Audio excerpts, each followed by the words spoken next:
Hello everyone, स्वागत है आप सभी का काजी शमा क्लासेस यूट्यूब चैनल में।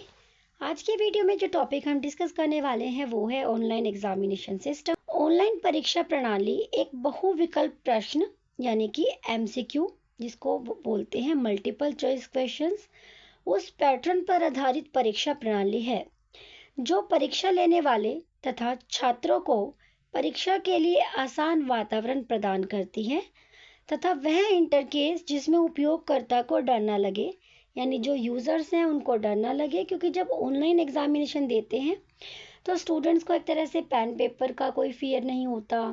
अपना इंडिविजुअल एक सिस्टम होता है उनके पास जहाँ पर वो आसानी से एग्ज़ाम दे पाते हैं और घर बैठे एग्ज़ाम दे पाते हैं, ना उनको एग्ज़ाम सेंटर पर जाने की आवश्यकता होती है। तो उसे ही बोला जाता है ऑनलाइन एग्जामिनेशन। सो यहाँ पर हम डिस्कस करेंगे ऑब्जेक्टिव्स क्या है ऑनलाइन एग्जामिनेशन के, हम क्यों ऑनलाइन एग्जामिनेशन को एक तरह से बढ़ावा देते हैं या क्यों उसको मोटिवेट किया जाता है।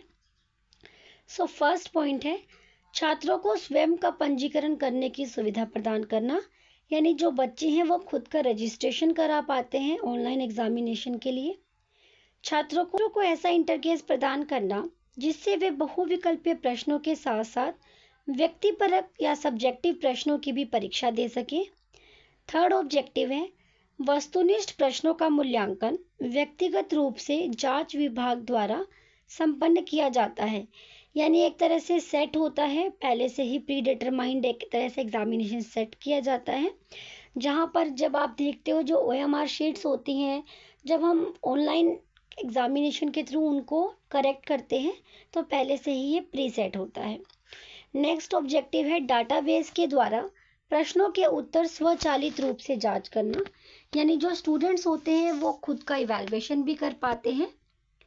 फिर आता है प्रश्न बैंक में सवालों का संग्रह भेजने के लिए विशेषज्ञ को सुविधा प्रदान करना।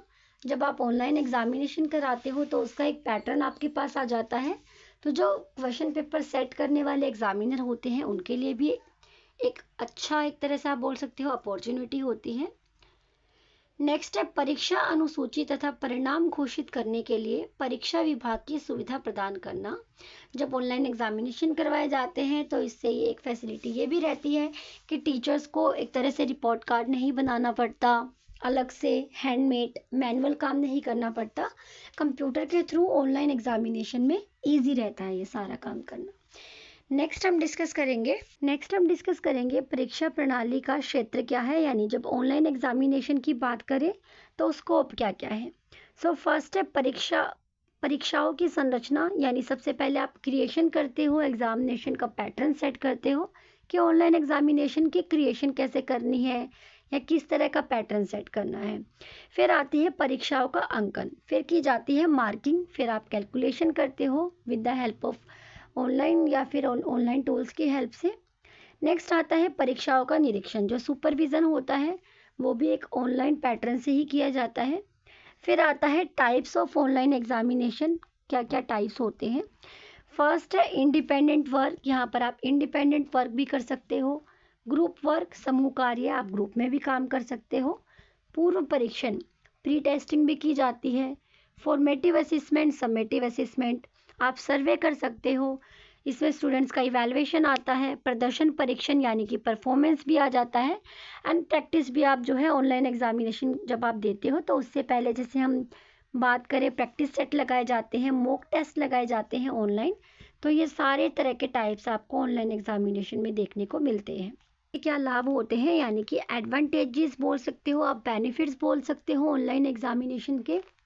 फर्स्ट है सरल प्रक्रिया, यहाँ पर मैंने सिर्फ पॉइंट्स डिस्कस किए हैं, आप चाहो तो इसको एक्सप्लेन भी कर सकते हो। सो फर्स्ट है सरल प्रक्रिया यानी इजी प्रोसेस। ये इजी प्रोसेस होता है क्योंकि सब कुछ एक तरह से ऑनलाइन सेटअप होता है, यहाँ पर आपको कुछ एक तरह से ज़्यादा हार्ड वर्क नहीं करना पड़ता, तो ये इजी प्रोसेस है। नेक्स्ट है तीव्र प्रक्रिया, फास्ट प्रोसेस भी है, क्योंकि ऑनलाइन एग्जामिनेशन में आप एक तरह से कम टाइम में MCQs के उसमें आंसर देने पड़ते हैं आपको, तो स्टडी तो आप उतने ही डेप्थ में करते हो लेकिन एक तरह से फास्ट प्रोसेस होता है।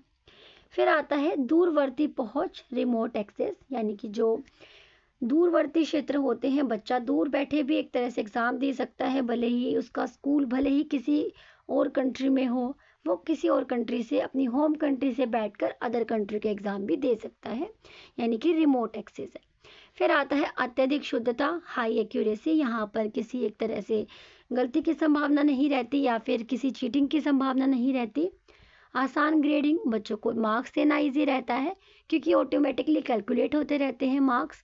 नियंत्रण, कंट्रोल करना ईजी रहता है। फिर है नकल पर रोक, इस पर जो है चीटिंग पर रोक लग पाती है, बैन ऑन चीटिंग। फिर आता है सुरक्षा व गोपनीयता, एक तरह से सिक्योरिटी भी रहती है। फिर आता है दिव्यांग, नेक्स्ट पॉइंट है दिव्यांग विद्यार्थियों की पहुंच, यानी जो बच्चे हैंडीकैप होते हैं, जो स्पेशल चाइल्ड होते हैं, वो घर बैठे भी एग्ज़ाम दे सकते हैं, उनको इतनी दूर आने जाने की प्रॉब्लम भी नहीं होगी। तो ऑनलाइन एग्जामिनेशन सिस्टम स्पेशल बच्चों के लिए भी एक अच्छा प्लेटफॉर्म है। फिर आता है समय प्रबंधन, यानी कि टाइम मैनेजमेंट करना। आप ऑनलाइन परीक्षा के माध्यम से समय प्रबंधन कर सकते हो, क्योंकि वहाँ पर क्या होता है, जब आपने कभी ऑनलाइन एग्ज़ाम भी दिया हो किसी भी कॉम्पिटिटिव या फिर स्कूल या कॉलेज लेवल पर भी, तो आप देखोगे वहाँ पर आपको टाइमर मिल जाता है कंप्यूटर में ही। जब आप एग्ज़ाम देते हो या फिर मोबाइल स्क्रीन पर एग्ज़ाम देते हो, मान लीजिए जब आप ऑनलाइन एग्ज़ाम देते हो तो आपको टाइम का पता होता है, टाइम आपके साथ साथ एक तरह से आपको पता लगता रहता है। फिर आता है सांख्यिकी विश्लेषण, स्टैटिस्टिकल एनालिसिस, यानी कि यहाँ पर कैलकुलेशन करना भी ईजी रहता है, साथ साथ स्टैटिक्स जो है एनालिसिस आपका होता रहता है। नेक्स्ट पॉइंट है डिसएडवांटेजेस ऑफ ऑनलाइन एग्जामिनेशन। अब ऑनलाइन एग्जामिनेशन के यहाँ पर हम डिसएडवांटेजेस या फिर आप लिमिटेशंस भी बोल सकते हैं, हिंदी में दोष बोला जाता है। तो क्या क्या इसके लिमिटेशंस होंगे? फर्स्ट है संयोजकता की समस्या, कनेक्टिविटी इशू। अब जरूरी नहीं है कि सब जगह अच्छे नेटवर्क आते हो, तो कई बार कनेक्टिविटी इशू आ जाते हैं। फिर आता है अधिक अव्यक्तिगत, मोर इम्पर्सनल, यानी कि जो लोग हैं आपस में कनेक्ट नहीं कर पाते, तो एक तरह से यहाँ पर लोग जो है एक दूसरे से कट जाते हैं, नहीं मिल पाते। तो ऑनलाइन एग्जामिनेशन सिस्टम की ये एक डीमेरिट है। फिर है अधिक उपाऊ व समय बर्बाद करने वाला, क्योंकि कई बार क्या होता है जब हम प्रिपरेशन करते हैं ऑनलाइन एग्जामिनेशन की या फिर मॉक टेस्ट लगाते हैं, तो कई बार एक तरह से हम बोलते हैं कुछ एड्स आ जाती हैं या फिर कुछ रील्स वगैरह आ जाती हैं, तो उन्हीं चक्कर में एक तरह से हमारा टाइम वेस्ट हो जाता है। फिर आता है निरंतरता का अभाव, एक तरह से कॉन्टिन्यूटी का लैक हो जाता है, वही वाली बात आ जाती है कि एक तरह से आपका जो ध्यान है वो बट जाता है। फिर आता है नकल को रोकना असंभव, कई बार यहाँ पर चीटिंग के जो चांसेस है वो बढ़ भी जाते हैं, ऐसा नहीं है कि यहाँ पर चीटिंग ही नहीं होती। एंड नेक्स्ट है लैक ऑफ रिसोर्सेज, यानी कि संसाधनों की कमी। कई बार जो है पर्सन्स के पास इतने रिसोर्सेज नहीं होते, अच्छे नेटवर्क नहीं होते, फ़ोन में रिचार्ज नहीं होता या फिर वाईफाई नहीं होता। तो ये सारे रीजंस होते हैं जो ऑनलाइन एग्जामिनेशन की डीमेरिट्स या फिर आप इसको दोष भी बोल सकते हो। तो मैंने यहाँ पर आपको मेरिट्स एंड डीमेरिट्स में सिर्फ पॉइंट्स डिस्कस किए थे, आप चाहो तो इसको एक्सप्लेन करके भी लिख सकते हो, जिससे आप इस क्वेश्चन को, अगर ये 4 नंबर में आए तो सिर्फ पॉइंट्स इनफ है, या फिर अगर लॉन्ग क्वेश्चन में आ जाता है 20 मार्क्स का या 16 मार्क्स का, तो आप इन पॉइंट्स को एक्सप्लेन करके क्वेश्चन को एक्सटेंड कर सकते हो। So thanks for watching. Video अच्छी लगी हो, इन्फॉर्मेटिव लगी हो तो लाइक शेयर एंड सब्सक्राइब।